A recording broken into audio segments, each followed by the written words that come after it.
Salam dalam kasih Kristus untuk seluruh jemaat dan simpatisan GKI Kediri dimanapun Bapak Ibu Saudara berada.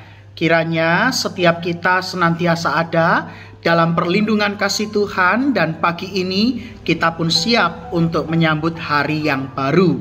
Maka mari memperlengkapi diri dengan firman Tuhan, dan untuk itu mari kita berdoa bersama. Tuhan, terima kasih pagi ini Engkau memberikan kami kehidupan. Kami akan menyambut kehidupan ini dengan memohon tuntunan Tuhan melalui firman-Mu. Maka berkatilah ya Tuhan, supaya perenungan firman ini membuat kami semakin belajar apa yang harus kami lakukan di dalam kehidupan beriman kami. Terpujilah nama-Mu, demi Kristus kami berdoa, amin. Bapak Ibu, sarapan pagi ini kita akan merenungkan tema keterusan ngeyel, diambil dari Keluaran pasal 16 ayat 2 sampai yang ketiga. Di padang gurun itu bersungut-sungutlah segenap jemaah Israel kepada Musa dan Harun dan berkata kepada mereka, kalau kami mati tadinya di tanah Mesir oleh tangan Tuhan ketika kami duduk menghadapi kuali berisi daging dan makan roti sampai kenyang, sebab kamu membawa kami keluar ke padang gurun ini untuk membunuh seluruh jemaah ini dengan kelaparan. Terpujilah nama Tuhan. Bapak, Ibu, dan Saudara, apa rasanya berjumpa dengan orang yang ngeyel? Pasti menyebalkan, bukan? Ada berbagai macam orang ngeyel di sekitar kita, atau mungkin bisa jadi kita sendiri. Ada orang yang ngeyel karena kebenaran dan didukung oleh fakta yang kuat. Ada yang ngeyel hanya karena sok tahu dan hanya berdasar asumsi semata. Ada orang yang ngeyel karena melakukan hal yang benar namun disalahkan. Tapi ada yang ngeyel untuk mencari pembenaran karena tidak sadar melakukan kesalahan. Pun ada juga yang ngeyel karena memiliki pengetahuan, tapi ada yang ngeyel karena tidak mau tahu dan merasa tahu segalanya. Kira-kira yang mana kita? Umat Israel tidak hanya sekali atau dua kali ngeyel. Mereka berkali-kali ngeyel terhadap Musa dan Tuhan. Bacaan kita hanya salah satu contoh ketika umat Israel bersungut-sungut karena tidak ada makanan atau minuman di padang gurun, sehingga mereka ngeyel dengan mengatakan lebih baik mati di tanah Mesir dengan ini dan itu daripada. Nah, pola semacam ini akan kita jumpai di sepanjang perjalanan umat Israel menuju ke tanah perjanjian. Saat situasi sulit, mereka ngeyel ingin mati di Mesir. Saat berhadapan dengan musuh yang kuat, mereka ngeyel lebih baik mati di Mesir. Saat di hadapan mereka ada sesuatu yang nampak mustahil, mereka kembali ngeyel dan mengatakan lebih baik mati di Mesir.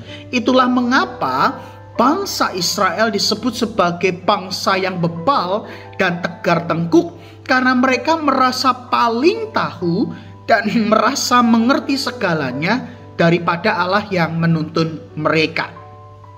Keterusan ngeyel yang dilakukan umat Israel menegaskan bahwa mereka menolak didikan, tidak mau belajar, dan merasa paling benar. Dalam hidup, kadang kita memang perlu ngeyel untuk sesuatu yang benar, berdasarkan fakta dan penilaian objektif, ataupun sebagai upaya untuk memperjuangkan keadilan.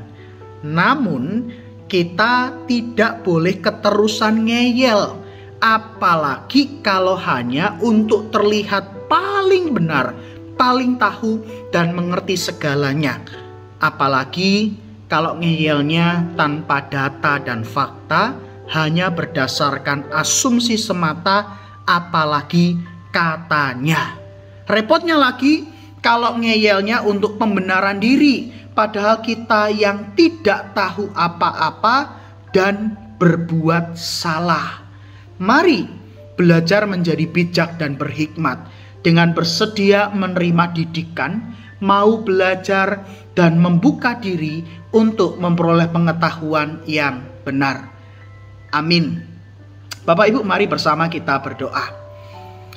Tuhan, terima kasih melalui kisah umat Israel, kami belajar bagaimana seharusnya kami mau dididik, kami mau membuka diri, kami mau mencari pengetahuan yang benar hanya daripada sekedar kami ngeyel belaka.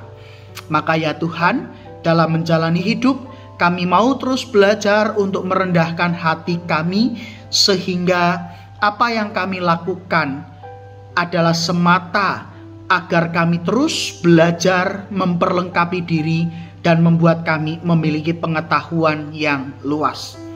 Pagi ini kami pun juga berdoa untuk guru-guru sekolah minggu, anak-anak sekolah minggu, dan juga orang tua mereka. Tuhan, terima kasih Engkau telah mempercayakan anak-anak untuk dididik di GKI Kediri. Demikian juga Tuhan memakai guru-guru sekolah minggu yang luar biasa dalam karya pelayanan mereka. Bahkan juga Tuhan menggerakkan orang tua yang dengan setia mengantar, menemani, dan mendukung anak-anak untuk sekolah minggu. Maka berkatilah ya Tuhan, guru sekolah minggu, anak-anak sekolah minggu, dan para orang tua, sehingga proses belajar mengajar di sekolah minggu ini mendatangkan kebaikan bagi semua. Guru-guru sekolah minggu dipakai Tuhan untuk menjadi teladan iman. Anak-anak sekolah minggu semakin bertumbuh di dalam pengenalan akan Tuhan, dan para orang tua semakin bersemangat, bersukacita untuk mengambil bagian di dalam mendidik dan mengajar anak-anak dalam hidup beriman mereka. Kami bersyukur ya Tuhan untuk karya agung-Mu melalui sekolah minggu di GKI Kediri. Pagi ini kami siap untuk memulai seluruh aktivitas hari ini. Maka Tuhan terus perlengkapi kami dengan hikmat dan kebijaksanaan-Mu, supaya apa yang kami jalani seturut dengan kehendak Tuhan, dan kami berjalan di jalan kebenaran. Terpujilah nama-Mu ya Tuhan. Kami bersyukur, berdoa di dalam nama Tuhan Yesus Kristus. Amin. Bapak Ibu, selamat beraktivitas, selamat menjalani seluruh kehidupan hari ini, dan kiranya Tuhan senantiasa beserta dengan Bapak Ibu semua.